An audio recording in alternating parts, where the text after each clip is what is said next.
During the school Mother's Day celebration, a poor girl is ridiculed for having no one to call mom. Desperate and with eyes full of tears, she runs to an elegant woman and begs, "Can you be my mom just for today?" The millionaire, accustomed to luxury but empty of affection, feels something awaken upon hearing that innocent request. In that moment, an unexpected bond is born that would forever change both their lives. Emma Thompson sat in the back row of Mrs. Henderson's kindergarten classroom at Oakwood Elementary School in Austin, Texas, her small fingers nervously picking at the frayed edge of her pink unicorn backpack. The morning sun streamed through the large windows, casting dancing shadows across the colorful alphabet posters that decorated the walls. She loved this time of day, when the classroom felt warm and safe, before the other children arrived with their perfectly braided hair and matching lunchboxes. "Good morning, my little stars, Mrs." Henderson's cheerful voice filled the room as 23 five-year-olds settled into their tiny plastic chairs. Emma looked up from her desk, watching as her teacher wrote something exciting on the whiteboard with her favorite purple marker. The letters were big and curvy, the kind that made Emma think of birthday cakes and carnival rides. "I have some wonderful news to share with all of you today," Mrs. Henderson announced, her eyes twinkling with the kind of enthusiasm that usually meant craft time or story hour. Emma leaned forward in her chair, her heart doing little skips of anticipation. Maybe they were going to make paper flowers again, or read about the princess who lived in a castle made of clouds. The words Mother's Day celebration appeared on the board in those same purple letters, and Emma felt something cold and heavy settle in her stomach, like a stone dropped into still water. Around her, the other children began to chatter excitedly, their voices mixing together in a symphony of joy that seemed to grow louder and louder until Emma thought her head might explode from the noise. "Next Friday, we're going to have our very own Mother's Day party right here in our classroom," Mrs. Henderson continued, seemingly oblivious to the way Emma had suddenly gone very still and very quiet. "Each of you will get to bring your mommy to school for a special day of activities. We'll make beautiful flower pots together, have a tea party with real cookies, and you'll each get to perform a special song about how much you love your mama." Emma's hands were shaking now, tiny tremors that made her pencil rattle against her desk. She looked around at her classmates, watching as their faces lit up with pure, uncomplicated happiness. Madison was already talking about the pretty dress her mommy would wear. Tyler was bouncing in his seat, planning to show his mom the art project he'd been working on for weeks. Sarah was giggling about how her mommy made the best chocolate chip cookies in the whole world, and maybe she could bring some for everyone to share. "Can we make cards too, Mrs. Henderson?" asked Lily, waving her hand so enthusiastically that her blonde pigtails bounced. "My mommy loves cards. She keeps all the ones I make in a special box next to her bed." "Of course, sweetheart," Mrs. Henderson replied warmly. "We'll spend this whole week preparing beautiful handmade cards with poems and drawings. I know your mommies are going to treasure them forever." The word forever hit Emma like a physical blow. She pressed her lips together tightly, the way Daddy had taught her to do when she felt the crying coming and needed to be brave. But being brave was getting harder and harder, especially when Jackson, who sat 2 seats over, turned to look at her with those mean eyes that reminded her of the neighborhood cat who liked to chase birds just to be cruel. "Hey, Emma," Jackson whispered, loud enough for the kids around them to hear but quiet enough that Mrs. Henderson couldn't catch it. "Who are you going to bring to the mommy party?" "Your daddy." He started giggling, a sound that made Emma's cheeks burn red hot. "That's going to be so weird. Daddies don't know how to do mommy things." "Maybe she'll bring her babysitter," suggested Chloe, joining in with a voice that dripped with fake sweetness. "But that's not the same as having a real mommy, is it?" Emma wanted to tell them that Mrs. Garcia, who sometimes watched her when Daddy worked late, was nice and smelled like vanilla and cinnamon, but the words got stuck in her throat like peanut butter. She wanted to explain that Daddy did know how to do some mommy things, like braiding her hair for school and making her favorite grilled cheese sandwiches cut into star shapes. But every time she opened her mouth, only air came out. "My mommy says that some kids don't have mommies because their mummies didn't want them," Jackson continued, his voice getting bolder now that he had an audience. "Is that what happened to you, Emma? Did your mommy not want you?" The classroom seemed to spin around Emma like a merry-go-round going too fast. She could hear Mrs. Henderson still talking about the wonderful activities they would do, about how special it would be to spend time with their mommies, about how they should all be thinking about what makes their mama so amazing. But those words felt like they were coming from very far away, like she was listening to them through water. Emma remembered asking Daddy about her mommy once, when she was 4 and had noticed that all the other kids at the playground had both a mommy and a daddy pushing them on swings and catching them at the bottom of slides. Daddy had gotten that look on his face, the one that made his eyes go sad and distant like he was looking at something Emma couldn't see. He'd picked her up and held her close, his work-rough hands gentle as they smoothed her dark hair. "Your mama loved you very much, baby girl," he had whispered against the top of her head. "But sometimes people have to go away, even when they don't want to. It doesn't mean she didn't love you. It just means that now it's just you and me and we're going to take care of each other, okay?" But Emma was 5 now, and 5 was old enough to understand that going away meant something final and forever, something that made Daddy's shoulders shake sometimes when he thought she was sleeping. 5 was old enough to notice that other kids had 2 people who loved them, while she only had 1. And 5 was definitely old enough to understand that Jackson was right about one thing. Daddies really didn't know how to do mommy things, no matter how hard they tried. The rest of the morning passed in a blur of colors and sounds that Emma couldn't quite focus on. During story time, Mrs. Henderson read a book about a little bird who learned to fly with help from his mama bird, and Emma stared at the pictures without really seeing them. At recess, she sat on the swings by herself while the other kids played a game called House, where they took turns being the mommy and the daddy and the children. During snack time, she nibbled on the animal crackers Daddy had packed for her, but they tasted like cardboard in her mouth.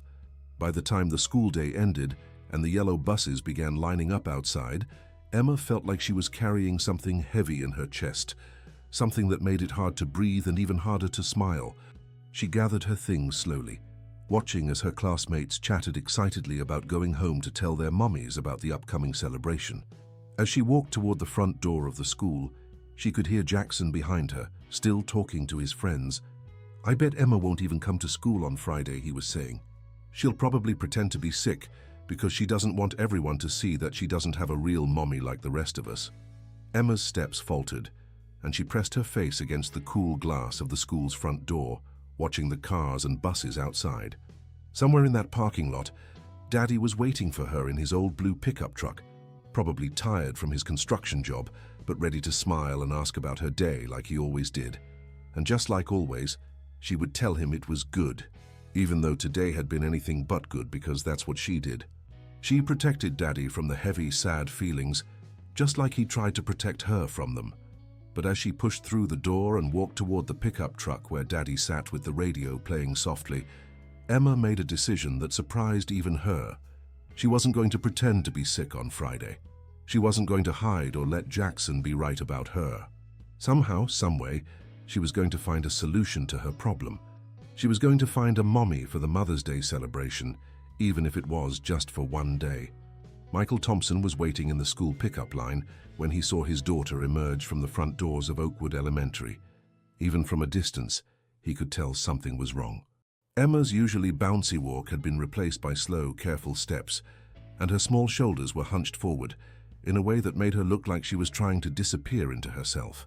His calloused hands tightened on the steering wheel of his 2010 Ford pickup as he watched her approach. The truck wasn't much to look at, with its faded blue paint and the dent in the passenger side door from when he'd scraped against a concrete pillar at the construction site last year, but it was reliable and it was theirs. More importantly, it was paid for, which meant more money for Emma's needs and fewer nights lying awake calculating bills in his head. "Hey there, sunshine," he said gently as Emma climbed into the passenger seat, her backpack dragging behind her like a reluctant puppy. He'd installed a booster seat that morning, the same one he moved from his work truck every day, and watched as she buckled herself in with the careful precision of a child who'd learned to be independent too early. "Hi, Daddy," Emma replied, but her voice lacked its usual sparkle. She stared out the window as he pulled away from the school, watching the other children walk hand in hand with their mothers or climb into minivans driven by women in yoga pants and designer sunglasses. Michael glanced at his daughter in the rearview mirror, noting the way she was picking at the straps of her backpack again. It was a nervous habit she'd developed recently, usually when something was bothering her, but she didn't know how to talk about it. He'd learned to read her moods the way other fathers might read the sports page, with careful attention to every detail that might give him a clue about what was happening in her 5-year-old world. "How was school today, baby girl?" he asked, keeping his voice light and casual. "Did you finish that art project you were working on yesterday?" "It was okay," Emma said, still looking out the window. "We didn't do art today. Mrs. Henderson told us about something else instead."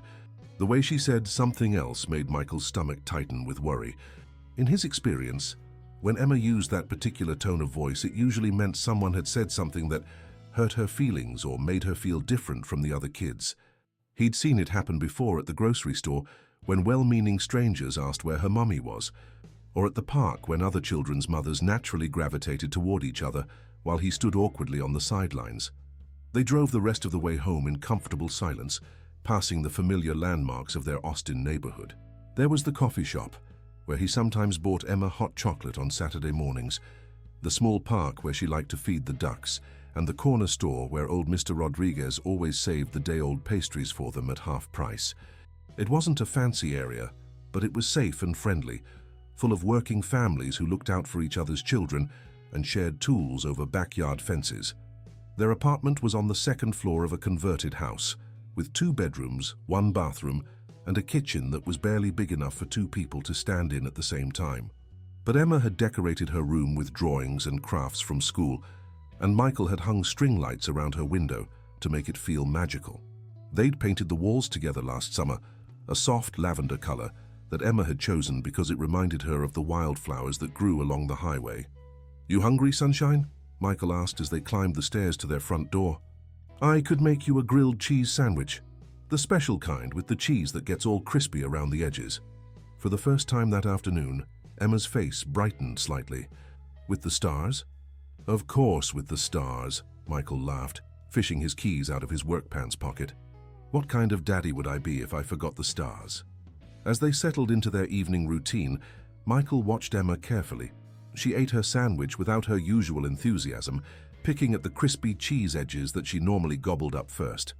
She colored in her coloring book with less concentration than usual, and when he suggested they watch her favorite movie about the princess who could talk to animals, she just shrugged and said it was fine. It wasn't until after dinner, when they were sitting on the couch together and Emma was supposed to be telling him about her day, that she finally spoke up about what was really bothering her.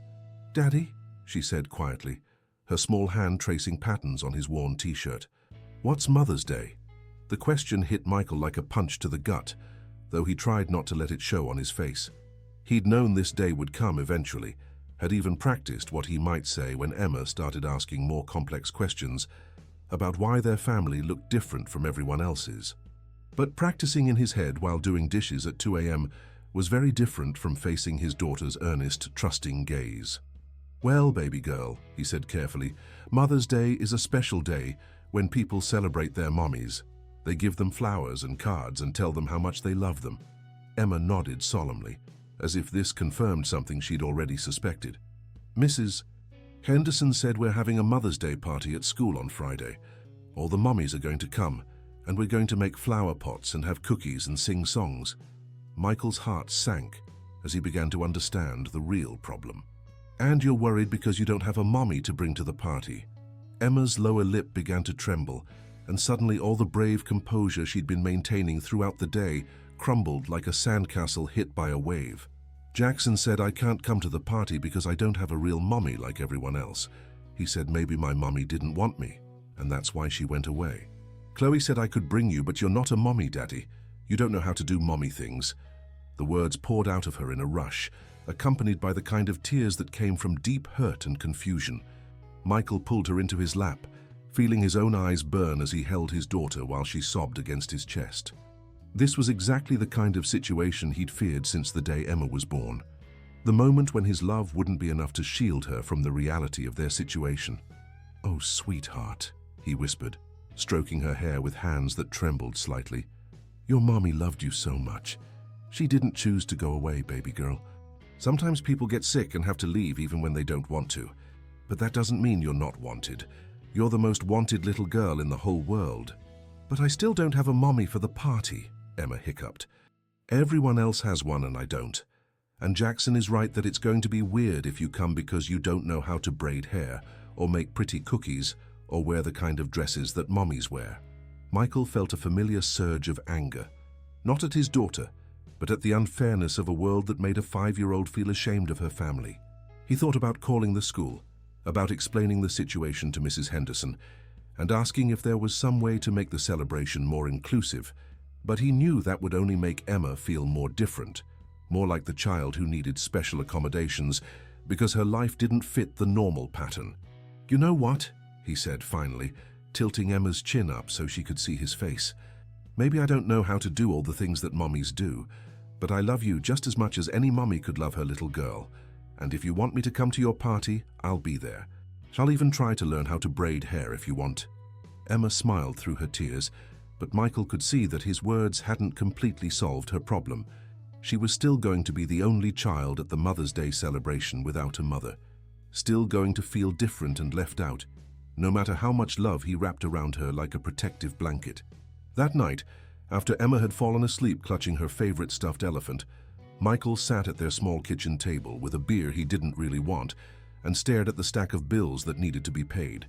Being a single father was hard enough when everything was going well, but moments like these made him question whether he was enough for his daughter, whether his love could really make up for everything she was missing.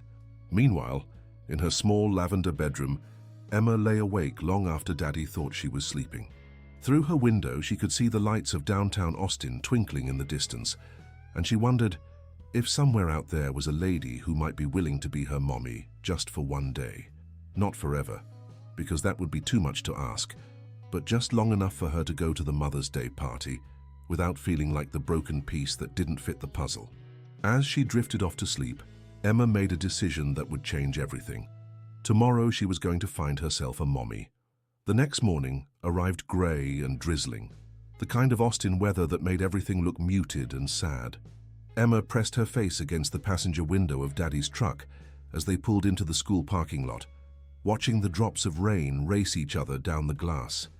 Today felt different somehow, charged with the kind of energy that came before thunderstorms or big changes. "You sure you're feeling okay, baby girl?"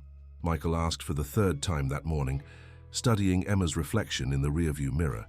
She'd been unusually quiet during breakfast, picking at her pancakes instead of drowning them in syrup like she usually did. "I'm fine, Daddy," Emma replied, though her stomach was doing nervous flips.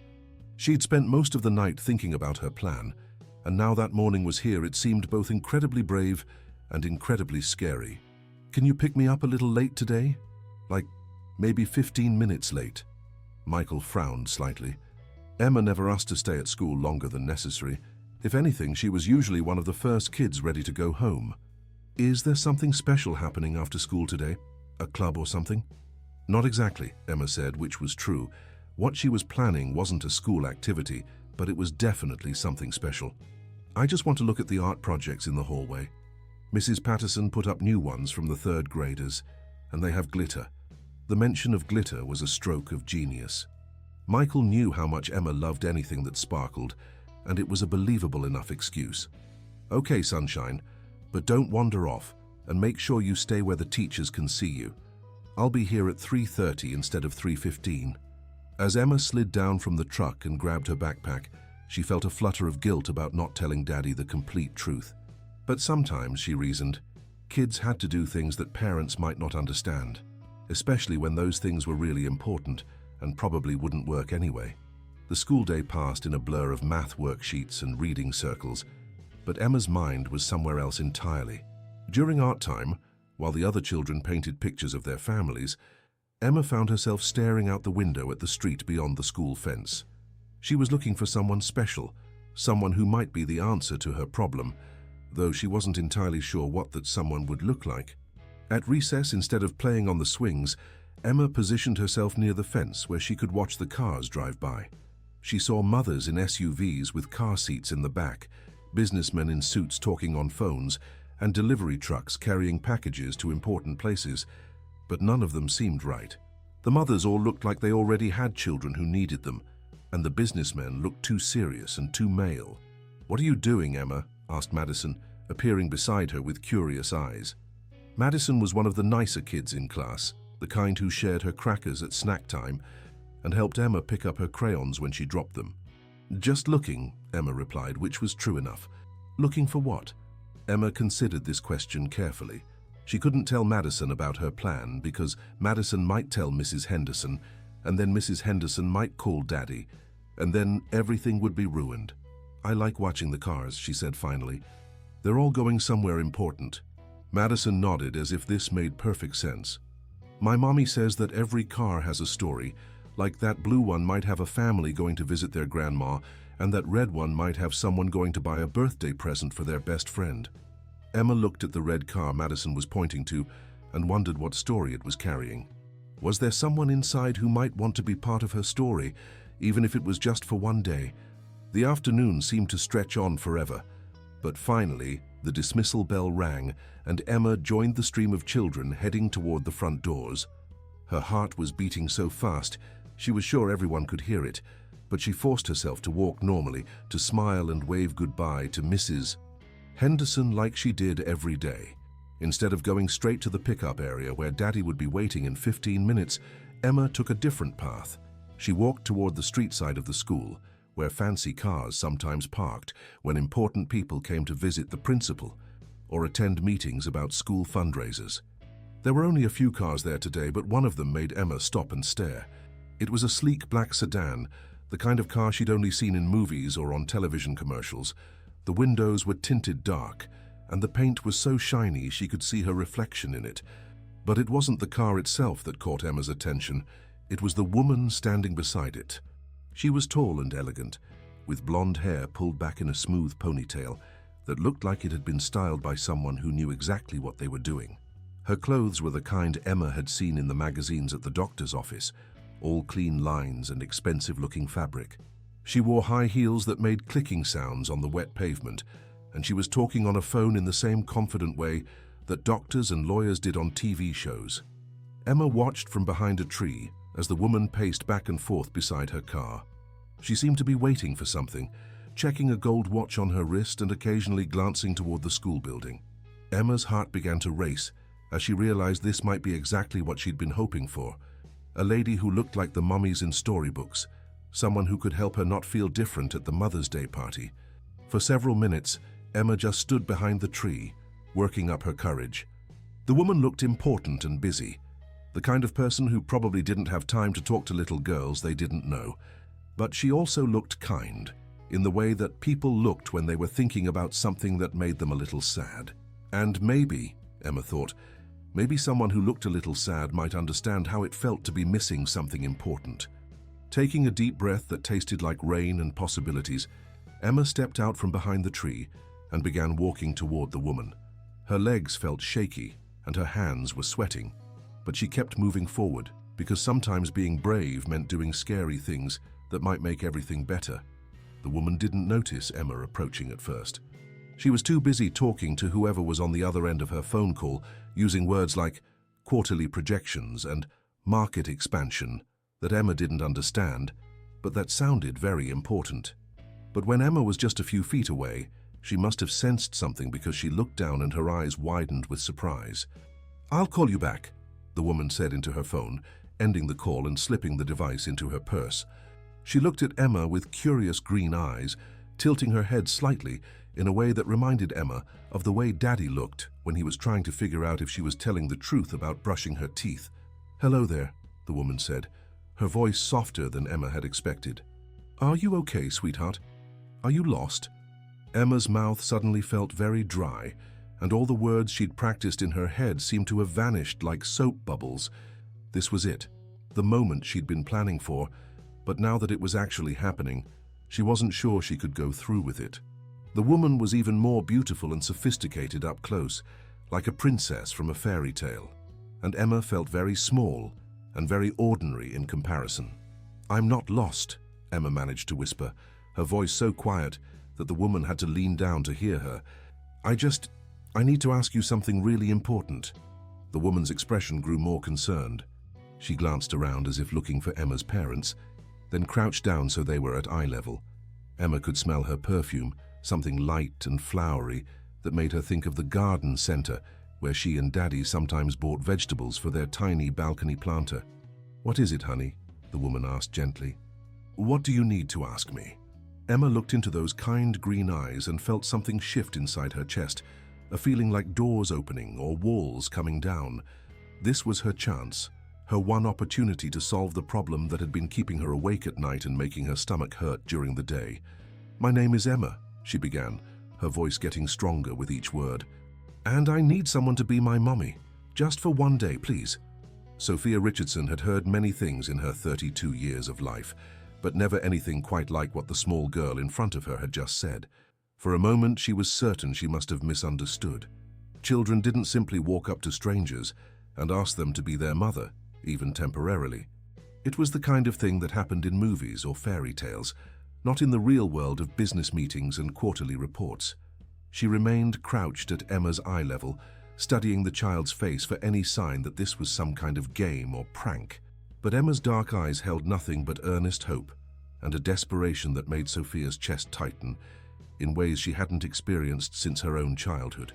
The little girl's hands were clasped in front of her, her knuckles white with the effort of keeping them still, and there was something in her expression that reminded Sophia of herself at that age, standing in front of her own mother's closed office door, hoping for just a few minutes of attention. "I'm sorry, sweetheart," Sophia said carefully, "but I'm not sure I understand what you're asking me." Emma's face fell slightly, but she didn't back away. Instead, she took a small step closer, as if proximity might help her explain better. "There's going to be a Mother's Day party at my school on Friday," she said, the words tumbling out in a rush now that she'd started. "All the kids are supposed to bring their mommies to make flower pots and eat cookies and sing songs, but I don't have a mommy, because mine had to go away when I was little, and if I don't bring someone, Jackson is going to be right, that I'm different and weird and don't belong at the party." The raw honesty in Emma's voice hit Sophia like a physical blow. She'd spent years building walls around her emotions, training herself to compartmentalize feelings that might interfere with business decisions or show weakness in boardrooms full of men who were already looking for reasons to dismiss her. But something about this child's courage in approaching a complete stranger with such a vulnerable request was breaking through every defense she'd carefully constructed. "Oh, honey," Sophia breathed, her voice catching slightly. She looked around again, this time more urgently. "Where is your daddy? Does he know you're here talking to me?" "He's coming to pick me up in a few minutes," Emma said quickly. "But I asked him to be late so I could look for someone to help me. You look like the mommies in the magazines at the doctor's office, the ones who look really smart and pretty, and like they know how to do mommy things."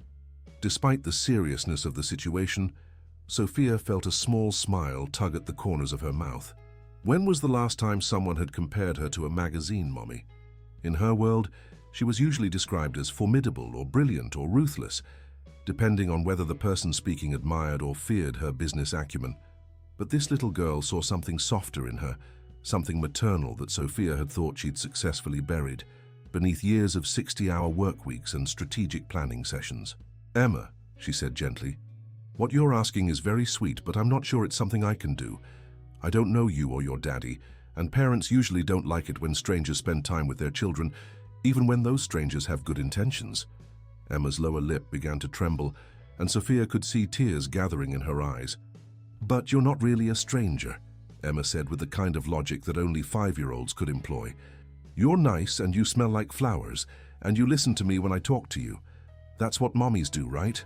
They listen and they smell good, and they're nice to kids." The simplicity of Emma's definition of motherhood cut through Sophia's heart like a knife. Her own mother, Victoria Richardson, had been many things during Sophia's childhood. Successful, ambitious, feared by competitors, respected by colleagues, but nice and listening hadn't been among her defining characteristics. Victoria had been the kind of mother who scheduled quality time between board meetings and measured love in achievements rather than hugs. Sophia found herself remembering a day much like this one, when she was about Emma's age, and had desperately wanted her mother to attend a school play where she was performing as a flower in the spring pageant. Victoria had been in the middle of a major acquisition and had sent her assistant instead, a kind woman who had clapped enthusiastically but hadn't been able to fill the hollow ache in Sophia's chest as she watched the other children wave to their real mothers in the audience. "Tell me about this party," Sophia heard herself saying, though part of her brain was screaming that this was a terrible idea. What exactly would I need to do? Emma's face lit up like a Christmas tree, and suddenly she was bouncing slightly on her toes with excitement. It's on Friday morning, and all the mommies come to our classroom at 9 o'clock. We make flower pots with real dirt and seeds, and then we have a tea party with fancy cookies and little cups, and then we sing a song about how much we love our mamas while they sit in special chairs and watch us. The image Emma painted was so wholesome and Norman Rockwell-esque that Sophia almost laughed. It was the antithesis of everything her world had become, all PowerPoint presentations and hostile takeovers and networking events where people smiled with their mouths but not their eyes. When was the last time she'd done something purely for joy, without calculating the potential return on investment or considering how it might affect her professional reputation? "And you think I look like I could be your mommy for this party?" Sophia asked, still trying to process the surreal nature of the conversation. "You look exactly like what I imagined a mommy would look like," Emma said with complete sincerity. "Pretty and smart and like you know important things, and you have kind eyes like Mrs. Garcia, who babysits me sometimes, except yours are green like emeralds." Sophia felt something crack open inside her chest, a sensation she hadn't experienced since she was young enough to believe in fairy godmothers and happy endings. This child was offering her something she hadn't even realized she'd been missing, a chance to experience the simple joy of being needed for something that had nothing to do with profit margins or market share. "Emma, what I'm about to ask you is very important," Sophia said, making a decision that went against every logical, rational thought in her head. "If I said yes to this, if I came to your Mother's Day party, would you promise to tell your daddy about me first? I would need to meet him and make sure he's okay with this arrangement. I can't just show up at your school without his permission." Emma nodded so vigorously that her ponytail bounced. "I promise I'll tell Daddy everything. He's really nice too, just like you, and he'll understand because he knows how sad I get about not having a mommy for special things." Sophia pulled her phone out of her purse and quickly scrolled through her calendar for Friday morning. She had a meeting with potential investors at 10:30, but the Mother's Day party would be over by then. She had a conference call with her production team at 11, but that could probably be moved. For the first time in her adult life, she was considering rearranging her business schedule for something that had absolutely nothing to do with Richardson Cosmetics. "My name is Sophia Richardson," she said, extending her hand to Emma with the same formality she used in business meetings. "And if your daddy says it's okay, I would be honored to be your mommy for the Mother's Day party." Emma grabbed Sophia's manicured hand with both of her small ones, shaking it enthusiastically. "Thank you, thank you, thank you," she exclaimed, her whole face glowing with happiness. "You're going to be the best pretend mommy ever, I just know it." As they shook hands, Sophia noticed that Emma's small fingers were slightly sticky, probably from the fruit snacks or juice box she'd had for afternoon snack. It was such a normal, childlike detail that it made her smile in spite of herself. When was the last time she'd shaken hands with someone whose biggest concern was whether they'd have someone to sit with at a school party? "Emma!" a male voice called from across the parking area, and both Sophia and Emma turned to see a man in work clothes walking quickly toward them. He was tall and broad-shouldered, with dark hair and worried eyes, and Sophia could immediately see the family resemblance between him and Emma. "That's my daddy," Emma said unnecessarily, waving at the approaching figure. "Daddy, come meet Sophia. She's going to be my mommy for the school party." Sophia stood up slowly, suddenly very aware of how this situation must look to a protective father. She was a stranger who had been talking to his 5-year-old daughter, making promises about school events, and now Emma was announcing their arrangement as if it were the most natural thing in the world. As Michael Thompson came closer, Sophia could see the mixture of confusion, concern, and defensive protectiveness on his face. This was the moment when her impulsive decision would either become a beautiful act of kindness or a complicated misunderstanding that would end with apologies and awkward explanations. Emma ran toward her father, grabbing his hand and pulling him toward Sophia with the enthusiasm of a child who believed that all adults would naturally love each other as much as she loved both of them. "Daddy, this is Sophia, and she said she'll come to my Mother's Day party, so I won't be the only kid without a mommy. And she has green eyes like emeralds, and she smells like flowers, and she's really, really nice." Michael Thompson had experienced many moments of panic in his life, From the day Emma was born 3 weeks early to the night she'd spiked a fever of 103 and he'd driven to the emergency room with his heart in his throat. But nothing had quite prepared him for the sight of his 5-year-old daughter holding hands with an expensively dressed stranger who apparently had agreed to pretend to be her mother. His first instinct was to scoop Emma up and demand to know what was going on, but something in his daughter's radiant smile made him pause. He hadn't seen her look this happy in weeks, not since the Mother's Day announcement had cast a shadow over her usual sunny disposition. Still, every protective instinct he possessed was screaming warnings about strange women and too-good-to-be-true situations. "Emma," he said carefully, his eyes never leaving the blonde woman who was standing with the kind of perfect posture that came from expensive private schools and boardroom presentations. "What's going on here, baby girl?" "Daddy, this is Sophia Richardson," Emma announced proudly, as if she were introducing the Queen of England. "She's going to be my mommy for the Mother's Day party, so Jackson can't say mean things about me anymore. Isn't that the best news ever?" Michael felt a complex mix of emotions wash over him: gratitude that someone had been kind to his daughter, concern about the wisdom of involving a stranger in their lives, and a deep, aching sadness that Emma felt she needed to find a substitute mother in the first place. He looked at Sophia Richardson, really looked at her, taking in the designer clothes, the expensive car, and the kind of polished sophistication that belonged in magazines, not in elementary school pickup lines. "Mr. Thompson," Sophia said, extending her hand with a smile that seemed both nervous and genuine. "I know this must seem very strange, and I want you to know that I completely understand if you're not comfortable with this arrangement. Emma is a remarkable little girl, and she approached me with a request that was both heartbreaking and incredibly brave." Her handshake was firm and professional, but Michael noticed that her palms were slightly damp, suggesting she was more nervous about this encounter than her composed exterior suggested. Up close, he could see that despite her obvious wealth and polish, there was something almost vulnerable in her green eyes, a softness that reminded him of Emma when she was trying very hard to be grown up about something that scared her. "I appreciate your kindness to Emma," Michael said slowly, his voice carefully neutral. "But I have to ask, what made you say yes to such an unusual request? Most people would have found a teacher or called the school office." Sophia glanced down at Emma, who was watching their interaction with the intense focus of a child who understood that her happiness hung in the balance of this adult conversation. "Honestly," Sophia said, her voice softer than before, "she reminded me of myself at her age. I grew up with a mother who was always too busy for school events, and I remember how isolating that felt. When Emma asked me to help her, I couldn't say no." There was something in the way Sophia said it that made Michael believe she was telling the truth, at least about her motivations. But that didn't make this situation any less complicated or potentially problematic. Emma was bouncing slightly on her toes beside them, radiating excitement and hope, and Michael knew that whatever decision he made now would have a significant impact on his daughter's emotional well-being. "Can we sit down somewhere and talk about this?" Michael asked, gesturing toward a small bench near the school's front entrance.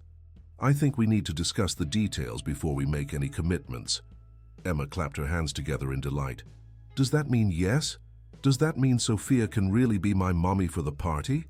"It means we're going to talk about it, sunshine," Michael replied, ruffling her hair gently. Like grown-ups do when they need to make important decisions. As they walked toward the bench, Michael couldn't help but notice the way other parents looked at them, their eyes drawn to Sophia's expensive clothes and confident bearing. He was acutely aware of his own appearance, the paint stains on his work shirt, and the scuffed boots that marked him as someone who worked with his hands rather than in boardrooms. It wasn't that he was ashamed of his job. Construction work was honest and necessary, but he couldn't help wondering what someone like Sophia Richardson really thought about their situation.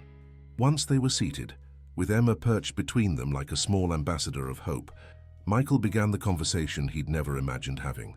"Ms. Richardson, can you tell me a little bit about yourself? I need to know who I'm potentially trusting with my daughter's feelings."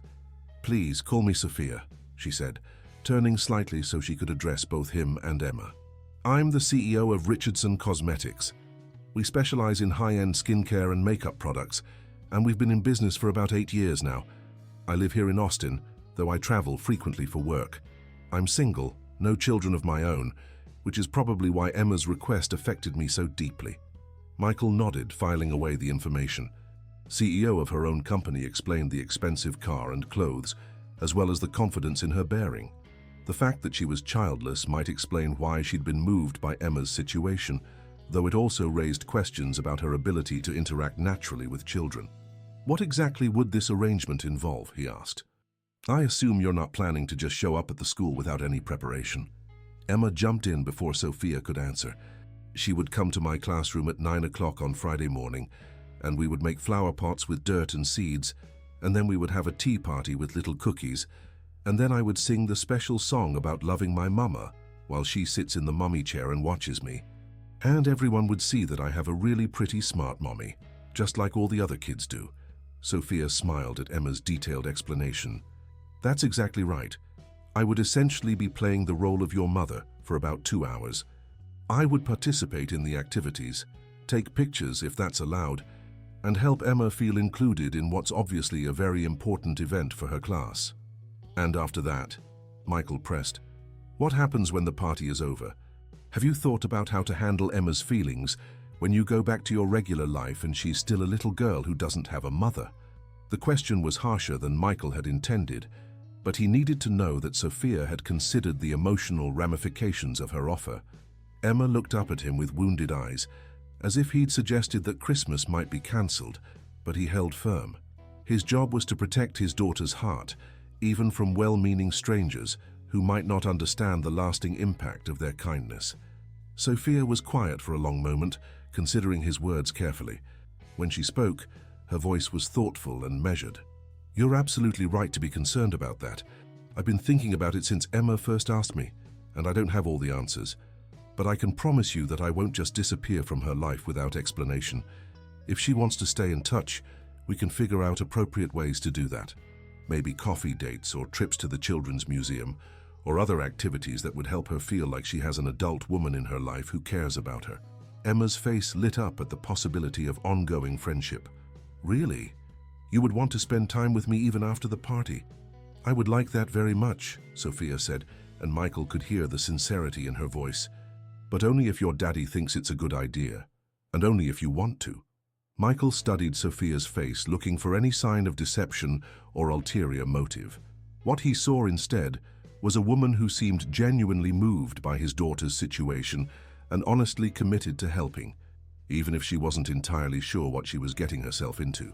There was also something else in her expression, a kind of wonder that suggested Emma's trust and affection were as meaningful to Sophia as her offer of help was to Emma. I have some conditions, Michael said finally. First, I want to be present for all interactions between you and Emma, at least initially. Second, I want your contact information and some references, people who can vouch for your character. Third, if at any point Emma becomes too attached or this arrangement becomes problematic, I reserve the right to end it immediately. Those are completely reasonable requests, Sophia agreed without hesitation. I can provide you with my business references today, and I have no problem with supervised visits. I want you to feel completely comfortable with this situation. Emma looked back and forth between them, trying to read the adult undercurrents of their conversation. Does this mean yes? She asked hopefully. Does this mean Sophia can really come to my party? Michael looked at his daughter's expectant face, then at Sophia's patient expression, and made a decision that went against every cautious instinct he possessed. Yes, sunshine. If Ms. Richardson, if Sophia is still willing, then she can come to your Mother's Day party. Emma's squeal of delight was so loud that several people in the parking lot turned to look at them. She threw her arms around Michael's neck first, then scrambled over to hug Sophia with the complete trust that only children could offer to adults who had earned their affection. As Sophia hugged Emma back, Michael saw something shift in her expression, a softening that suggested this arrangement might be as transformative for her as it would be for his daughter. For the first time since this surreal conversation had begun, Michael allowed himself to hope that maybe, just maybe, this unconventional solution might actually work. Friday morning arrived with the kind of perfect Austin sunshine that made everything look like it had been painted with golden brush strokes. Emma had been awake since 5:30, too excited to sleep, and had changed her outfit 3 times before settling on her favorite dress, the blue one with tiny white flowers that Daddy had bought her for her birthday. She'd also insisted on wearing the butterfly hair clips that Mrs. Garcia had given her because she wanted to look extra special for Sophia. Michael had barely slept himself, alternating between excitement for his daughter and worry about whether they were making a mistake. He'd spent Thursday evening on the phone with Sophia, going over the details of the morning and trying to ignore how natural it felt to plan something together, as if they were actually the parents they would be pretending to be. Sophia Richardson, meanwhile, had experienced something she rarely allowed herself, a complete reorganization of her priorities. She'd moved 3 meetings, delegated 2 conference calls, and instructed her assistant to handle any emergencies that weren't literally life-threatening.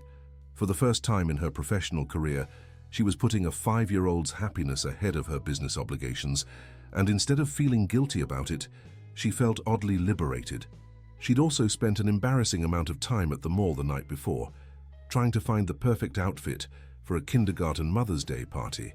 Nothing in her usual wardrobe of power suits and business attire seemed appropriate for making flower pots and having tea parties with tiny humans.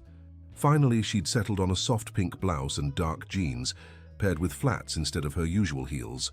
The salesperson had smiled knowingly when Sophia explained she needed something motherly but not too formal, as if she dressed women for impromptu parenting duties every day.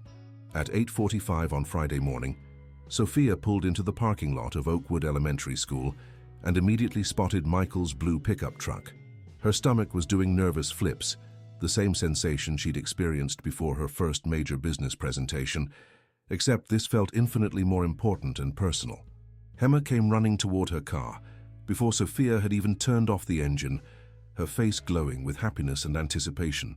She was wearing a dress that brought out the warm brown of her eyes, and her hair had been braided with obvious care, though a few rebellious strands were already escaping around her face. "Sophia!" Emma called out, waving both hands in the air as if she were greeting a returning hero. "You came, you really came." "Of course I came," Sophia said, stepping out of her car and crouching down to Emma's level. "I promised I would be here, didn't I?" Emma threw her arms around Sophia's neck with the kind of trust and affection that made Sophia's chest tighten with emotions she didn't quite know how to name. The child smelled like strawberry shampoo and grape jelly, and her small body was vibrating with excitement. "You look so pretty," Emma whispered against Sophia's ear. "You look exactly like a real mommy." Michael approached them with a smile that was equal parts nervous and grateful. "Good morning, Sophia. Thank you again for doing this. I think Emma's been counting down the minutes since yesterday." "I have," Emma confirmed, taking Sophia's hand and beginning to pull her toward the school entrance. "Come on. We have to go to my classroom now so you can meet Mrs. Henderson and see where I sit and meet all my friends and show everyone that you're my mommy for today." As they walked through the hallways of the elementary school, Sophia found herself seeing the world through Emma's eyes. The artwork hanging on the walls wasn't just children's drawings. It was a gallery of creativity and imagination. The sound of young voices wasn't noise. It was the soundtrack of learning and discovery. The smell of the building, that particular combination of crayons and cleaning supplies and childhood, wasn't institutional. It was comforting and familiar. Emma's classroom was a wonderland of color and activity. Mothers were already arriving, chatting with each other while their children showed off desks and art projects. Mrs. Henderson, a warm woman in her 50s with laugh lines around her eyes, welcomed Sophia like she was just another parent instead of a stranger who had agreed to play a role for one morning. "You must be Emma's mom, Mrs. Henderson said, shaking Sophia's hand warmly. "Emma has been so excited about today. She told me all about how you're going to make the most beautiful flower pot together." Sophia felt a moment of panic at being addressed as Emma's mom, but when she looked down and saw Emma beaming with pride, the words came naturally. "I'm looking forward to it. Emma has told me so much about your class and all the wonderful things you do together." The first activity was decorating small terracotta pots that would later be filled with soil and marigold seeds. Emma had positioned herself and Sophia at a table near the window, where the morning light made everything look magical. Around them, other mother-daughter pairs were chatting and laughing as they painted their pots with bright colors and silly patterns. "What color should we use?" Sophia asked, studying the array of paint bottles spread across the table. "Pink and purple," Emma said without hesitation. "Those are the colors of love, and since this is about loving mommies, it's perfect." As they painted together, Sophia found herself forgetting about the artificial nature of their relationship. Emma's running commentary about school gossip, her careful explanations of proper flower pot decorating technique, and her unfiltered observations about the other children and their mothers was completely captivating. When was the last time someone had been so genuinely interested in sharing their world with her? "My pot is going to be the most beautiful one," Emma announced, adding purple polka dots to her pink base, "because I have the most beautiful mommy helping me make it." The casual way Emma called her mommy made Sophia's heart skip a beat. She glanced around to see if anyone else had noticed, but the room was full of similar declarations of love and admiration. For these 2 hours, she wasn't Sophia Richardson, CEO and businesswoman. She was simply Emma's mommy, and that identity felt more real and important than any title she'd ever earned. During the tea party portion of the celebration, Emma made sure Sophia got the prettiest teacup, a delicate china one with tiny roses painted around the rim. The cookies were store-bought but served on real plates, and Emma treated the entire affair with the solemnity of a state dinner. "Thank you for the lovely tea, Mommy," Emma said formally, holding her pinky out as she sipped from her cup. "This is the best tea party I've ever been to." "Thank you for inviting me, sweetheart," Sophia replied, matching Emma's formal tone. "I feel very honored to be here with you." It was during the tea party that Sophia noticed Jackson, the boy Emma had mentioned as her tormentor. He was sitting at the next table with a woman who looked like an older version of himself, and he kept glancing over at Emma with something that looked like confusion. Finally, he leaned over toward their table. "Is that really your mom, Emma?" he asked, his voice lacking its usual mocking tone. Emma straightened her shoulders and lifted her chin with dignity that would have impressed diplomats. "Yes, Jackson, this is my mommy. Her name is Sophia, and she's really smart and pretty, and she knows how to make the best flower pots in the whole world." Jackson looked at Sophia with new respect, clearly impressed by her polished appearance and the way she was treating Emma with obvious affection. "She's really pretty," he admitted grudgingly. "And your flower pot does look really good."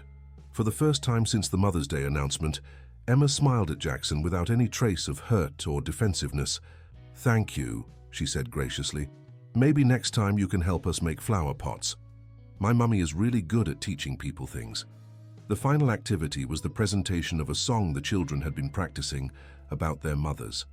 As the class lined up at the front of the room, Emma grabbed Sophia's hand and squeezed it tightly. "This song is about you," she whispered. "I practiced it every night and thought about what words I would want to say to my mommy if I had one, and now I do have one. So the song is really real now." When the children began to sing, their sweet voices filling the classroom with lyrics about love and gratitude and the special bond between mothers and children, Sophia felt tears gathering in her eyes. She watched Emma's face as she sang, saw the joy and confidence that had replaced the sadness and uncertainty she'd carried all week, and realized that something profound was happening to both of them. As Emma sang the words, "My mommy loves me every day in every special way," she looked directly at Sophia with such trust and affection that Sophia felt her heart crack open in the most beautiful way possible. This wasn't just pretend anymore.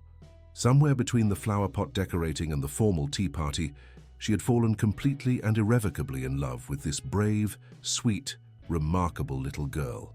When the song ended and the mothers applauded, Emma ran to Sophia and threw her arms around her waist. "Did you like my song, Mommy?" she asked, looking up with shining eyes.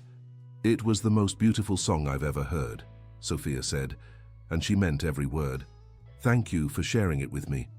As they walked back to the parking lot after the celebration, Emma skipping between Sophia and Michael like a bridge connecting two worlds, Sophia realized that what had started as a simple act of kindness had become something much more significant. She wasn't just playing the role of Emma's mother anymore. Somehow, without planning or expecting it, she had become someone who couldn't imagine her life without this child's laughter and trust and unconditional love. The weeks following the Mother's Day celebration passed like scenes from a dream Emma had never dared to have. True to her word, Sophia didn't disappear after the school party ended. Instead, she became a regular presence in their lives, appearing for Sunday afternoon adventures that transformed ordinary weekends into magical experiences. Their first official outing was to the Austin Children's Museum, where Sophia watched with delight as Emma explored interactive exhibits with the fearless curiosity of a true scientist. They built structures with giant blocks, conducted experiments with water and bubbles, and spent nearly an hour in the pretend grocery store where Emma insisted on buying ingredients for an elaborate dinner party she was planning for her stuffed animals. "You're a natural at this," Michael observed as they sat in the museum's cafe afterward, watching Emma color with crayons that Sophia had bought from the gift shop. "Most adults get tired after 20 minutes of that level of energy."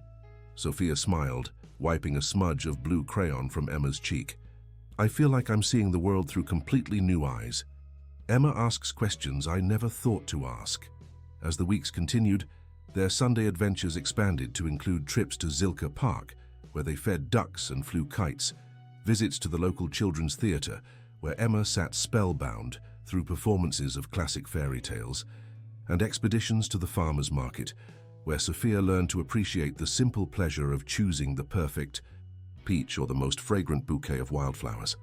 When was the last time you really looked at a butterfly's wings or wondered how elevators know which floor to stop on? Emma bloomed under the attention, her confidence growing with each shared experience. She started sleeping through the night without bad dreams, began raising her hand more often in class, and developed a habit of calling things beautiful the way Sophia did, finding wonder in cloud formations and butterfly wings, and the way sunlight looked when it filtered through leaves. It was during one of these Sunday outings, while they were having lunch at a small cafe near Ladybird Lake, that Emma made an announcement that changed everything. "Sophia," she said, swinging her legs from the tall cafe chair, "I've been thinking and I want to ask you something really important." "What is it, sweetheart?" Sophia asked, setting down her coffee cup to give Emma her full attention. Emma took a deep breath the same way she did before reciting poems in class. "Would you like to be my real mommy? Not just for parties and Sundays, but all the time." The question hung in the air between them, innocent and profound and completely life-changing. Sophia felt her heart stop, then start again with a rhythm that felt entirely new. She looked across the table at Michael, whose expression was carefully neutral, though she could see surprise and something else, something that might have been hope, flickering in his eyes. "Emma," Sophia said gently, "being someone's real mommy is a very big thing. It means being there for bedtime stories and scraped knees and homework help and all the ordinary days, not just the fun adventures." "I know," Emma said solemnly. "That's exactly what I want. I want you to be there when I'm sick and when I'm scared and when I need help reaching things on high shelves. I want you to know what my favorite bedtime story is and how I like my sandwiches cut and what songs make me feel better when I'm sad." Sophia's eyes filled with tears as she realized that Emma was offering her everything she hadn't known she'd been missing. Not just the joy of special occasions, but the sacred responsibility of daily love, the profound intimacy of ordinary moments shared between a mother and child. "I would love that more than anything in the world," Sophia whispered. "But that's a decision that involves your daddy too, and it's something we all need to think about very carefully." Emma turned to Michael with pleading eyes. "Daddy, wouldn't it be perfect if Sophia was my real mommy and we could all be a family together? She could live with us and help you take care of me, and we could have pancakes together every Saturday morning." Michael felt his chest tighten with emotions he wasn't sure he was ready to name. Over the past few weeks, he'd watched Sophia with Emma and seen something he'd thought was impossible, a woman who loved his daughter as completely and unconditionally as he did. But more than that, he'd found himself looking forward to Sophia's presence in ways that had nothing to do with parenting and everything to do with the way she made him laugh, the way she listened when he talked about his work, the way she fit into their lives as if she'd always belonged there.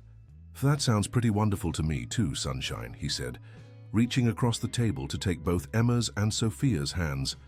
"But grown-up decisions like this take time and lots of talking. What do you say we start by having Sophia over for dinner more often, and we can see how everything feels?" Emma bounced in her seat with excitement. "Yes!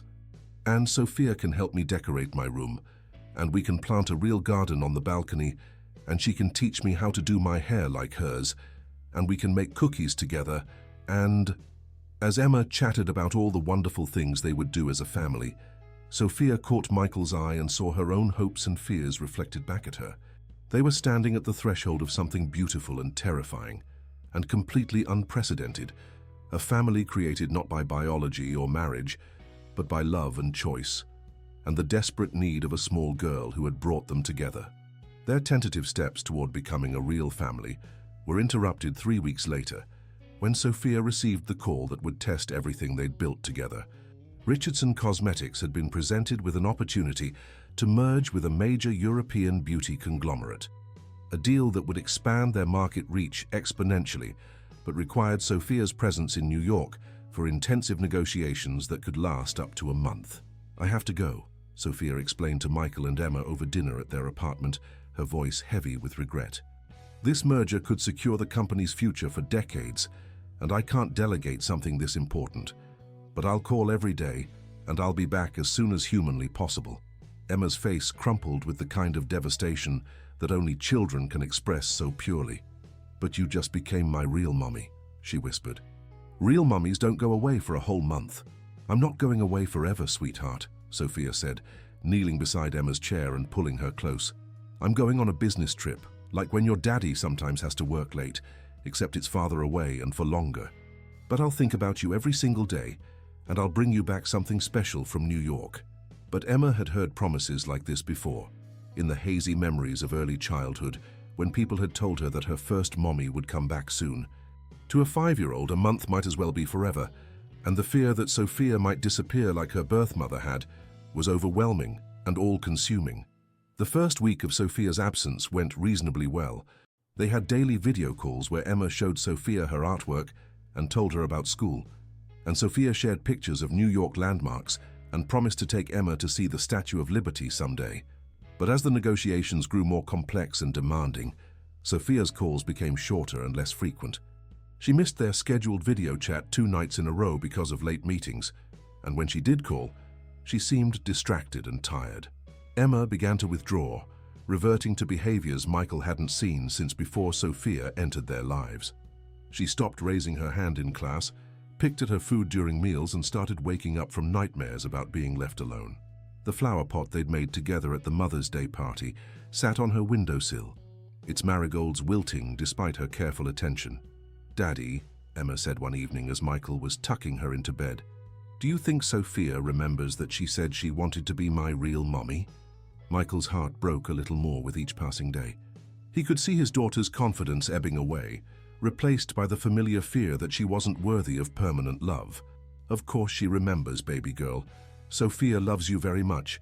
She's just very busy with important work things right now." "But her work is more important than me," Emma said with the devastating clarity that children sometimes possessed. "Just like my first mommy's work was more important than me." It was then that Michael made a decision that surprised even him. He picked up his phone and sent Sophia a text message that was both gentle and urgent. "Emma thinks you're not coming back. She says her work is more important than her, just like her birth mom. I know the merger is crucial, but Emma is breaking my heart here." Sophia read the message at 2 a.m. New York time, sitting in her hotel room after 18 hours of negotiations that had left her exhausted and emotionally drained. The words hit her like a physical blow, forcing her to confront a truth she'd been trying to ignore. In her determination to secure her company's future, she was repeating the exact pattern of maternal abandonment that had shaped her own childhood, and that Emma had already experienced once. She looked around her luxurious hotel room, at the contracts spread across the desk and the presentation materials for the next day's meetings, and realized that none of it mattered if she lost Emma's trust. The merger would eventually be completed by someone else if necessary, but Emma's faith in maternal love, once broken again, might never be repaired. Without allowing herself to second-guess the decision, Sophia called her lead attorney and instructed him to continue the negotiations without her. She booked the first flight back to Austin, leaving behind millions of dollars in potential revenue and the deal that was supposed to define her career. She arrived at Michael's apartment building at 6 a.m. on a Saturday morning, still wearing the business suit she'd traveled in and carrying nothing but her purse and a small shopping bag from a New York toy store. Michael answered the door in his pajamas, his hair messy from sleep, and when he saw her standing there, his face broke into the kind of smile that made her remember why she'd fallen in love with this makeshift family in the first place. "You came back," he said simply. "I came home," Sophia corrected, and realized as she said it that it was true. This small apartment with its second-hand furniture and Emma's artwork covering the refrigerator was more of a home than her sleek downtown condo had ever been. Emma appeared in the hallway, rubbing sleep from her eyes, and when she saw Sophia standing in their living room, she let out a shriek of joy that probably woke the entire building. She ran towards Sophia with the kind of desperate speed that children reserve for moments of pure happiness, launching herself into Sophia's arms with complete trust that she would be caught and held and never let go. "You came back," Emma sobbed against Sophia's neck. "I thought you forgot about me. I thought you decided I wasn't worth staying for." "Oh, sweetheart," Sophia whispered, holding Emma so tightly that she could feel the child's heartbeat against her own chest. "I could never forget about you. You're the most important thing in my entire world. I'm so sorry I made you feel scared and forgotten. That will never happen again, I promise." They spent that morning on the couch together, Emma curled in Sophia's lap while Michael made pancakes and coffee. Sophia told them about New York, about the tall buildings and the busy streets, but mostly she talked about how every landmark had reminded her of something she wanted to share with Emma someday. "I brought you something," Sophia said, reaching for the shopping bag she'd carried from New York. "It's not much, but I saw it in a store window and thought of you immediately." Inside the bag was a small snow globe containing a miniature Statue of Liberty. When Emma shook it, artificial snow swirled around the tiny landmark, creating a magical little world contained in glass. "It's beautiful," Emma breathed, turning the globe over and over in her small hands. "Can we put it next to my flower pot so they can be friends?" As they arranged the snow globe on Emma's windowsill next to the marigold pot, Sophia made a decision that would change the trajectory of her entire life. She was going to step back from the day-to-day operations of Richardson Cosmetics, hiring a president to handle the responsibilities that required constant travel and long hours. She wanted to be present for Emma's childhood, not just the highlights, but the ordinary Tuesday afternoons and sleepy Saturday mornings that actually comprised a life. It was during this conversation about restructuring her business priorities that Michael made a revelation that shocked them both. "Actually," he said, setting down his coffee cup with a slight smile, "there's something I should probably tell you about where I work. You know how I mentioned I do security work in the evening sometimes, in addition to construction?" Sophia nodded, wondering where this was going. "Well, the building I work security for is the Richardson Cosmetics headquarters downtown. I've been working there for almost 2 years, usually the night shift when you're not there. I've seen you a few times in the lobby, but you probably never noticed me." Sophia stared at him in amazement. "You work at my building? You've been working for my company this whole time?" "Technically, I work for the security company that your building management hired," Michael clarified. "But yes, I've been protecting your offices and warehouse space without you ever knowing it." Emma looked back and forth between them, trying to understand the significance of this information. "Does this mean Daddy works for you, Mummy Sophia?" The casual way Emma had started calling her Mommy Sophia made Sophia's heart swell with joy every time she heard it. "It means," Sophia said slowly, "that your daddy and I have been connected all along, even before we knew it. Sometimes the universe has plans that are bigger than what we can see." This revelation led to Sophia implementing changes at Richardson Cosmetics that she'd never considered before. She established an on-site childcare center for employees, increased parental leave benefits, and created a scholarship program for employees' children. Seeing her company through Michael's eyes, as someone who worked to support his family, rather than someone who worked for the abstract satisfaction of success, gave her a completely different perspective on what it meant to be a responsible employer. The months that followed were filled with the kind of ordinary magic that Sophia had never experienced before. She learned Emma's bedtime routine, the specific way she liked her hair braided for school, and how to make grilled cheese sandwiches cut into star shapes. She attended parent-teacher conferences and helped with homework, and discovered that watching a child learn to read was more thrilling than any business deal she'd ever closed. Emma, meanwhile, flourished under the attention of 2 adults who loved her unconditionally. Her grades improved, she made new friends at school, and she developed a confidence that came from knowing she was wanted and valued, and permanently part of a family that had chosen each other. The transformation reached its culmination on a warm Sunday afternoon in late summer, when they decided to have a picnic in Zilker Park. Emma had insisted on packing the lunch herself, creating sandwiches that were more art projects than food, and carefully arranging fruit and cookies in the wicker basket Sophia had bought for their outdoor adventures. As they sat on their blanket under a large oak tree, watching families play frisbee and couples walk their dogs, Emma made an announcement that surprised no one, and yet felt like the most momentous news in the world. "I want to take a picture," she declared, pulling out the small digital camera Sophia had given her for her 6th birthday the month before. "A real family picture that we can keep forever and ever." They positioned themselves carefully on the blanket, with Emma in the middle and Michael and Sophia on either side. But as Michael reached for the camera, Emma shook her head decisively. "No, Daddy. This is a special mommy-daughter picture. You take it of me and Mommy Sophia." Sophia felt tears gathering in her eyes as Emma snuggled against her side, both of them smiling as Michael snapped photo after photo.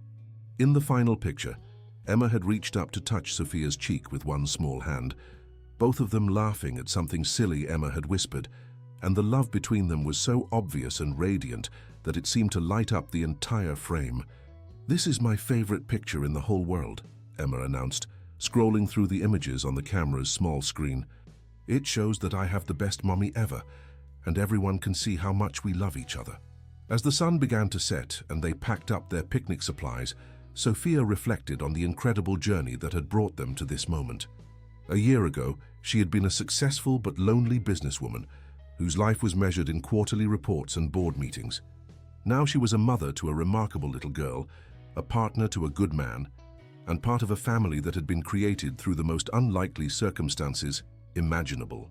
That night, after Emma had fallen asleep clutching the printed copy of their favorite photo, Sophia and Michael sat on the balcony of what had become their shared apartment, watching the lights of Austin twinkle in the distance. "Do you ever think about how different our lives would be if Emma hadn't been brave enough to ask you that question?" Michael asked, reaching for Sophia's hand. "Every day," Sophia replied. "That little girl taught me what it means to love someone more than you love yourself. She showed me that the most important achievements aren't the ones that go on your resume, they're the ones that live in someone else's heart."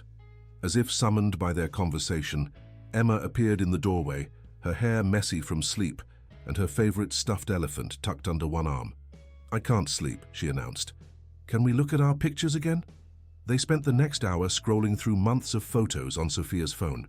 Emma at the Children's Museum, building sandcastles at the beach, helping Sophia cook dinner, reading books with Michael, blowing out birthday candles, painting Easter eggs, carving pumpkins, and dozens of other ordinary moments that had been transformed into precious memories, simply because they had shared them together. "Look at this one," Emma said, pointing to a photo of the three of them at the zoo, all making silly faces at a monkey who seemed to be making silly faces back. "We look like a real family, don't we?" "We are a real family," Sophia said, pulling Emma onto her lap. "We became a real family the moment we decided to love each other, and that love gets stronger every single day." Emma nestled against Sophia's chest, her breathing already starting to slow as sleep began to claim her again. "Mommy Sophia," she murmured. "Yes, sweetheart. Thank you for saying yes when I asked you to be my mommy. It was the best question I ever asked in my whole life." "Thank you for asking me," Sophia whispered back. "Hey, it was the best answer I ever gave." As Emma drifted off to sleep in her arms, Sophia thought about all the people who might be listening to their story, people who were perhaps struggling with their own questions about love and family and the courage it takes to ask for what your heart needs most. She hoped that Emma's bravery in approaching a stranger and asking for love might inspire others to be equally bold in pursuing the connections that could transform their lives. If you've been touched by Emma's courage and our unexpected journey to becoming a family, Sophia found herself thinking, as if speaking to invisible friends who had witnessed their story unfold, I hope you'll remember that sometimes the most beautiful families are the ones we choose, not the ones we're born into. Love doesn't always arrive the way we expect it to, but when it does, it has the power to change everything. Please share this story with others who might need to hear that it's never too late to find your people, to ask for what you need, or to say yes to love when it appears in the most unlikely places. Every family has a story worth telling, and every story of love, no matter how it begins, deserves to be celebrated and shared. And there, under the vast Texas sky, with Emma sleeping peacefully in her arms and Michael's hand warm in hers, Sophia Richardson finally understood what it meant to be truly, completely, perfectly home.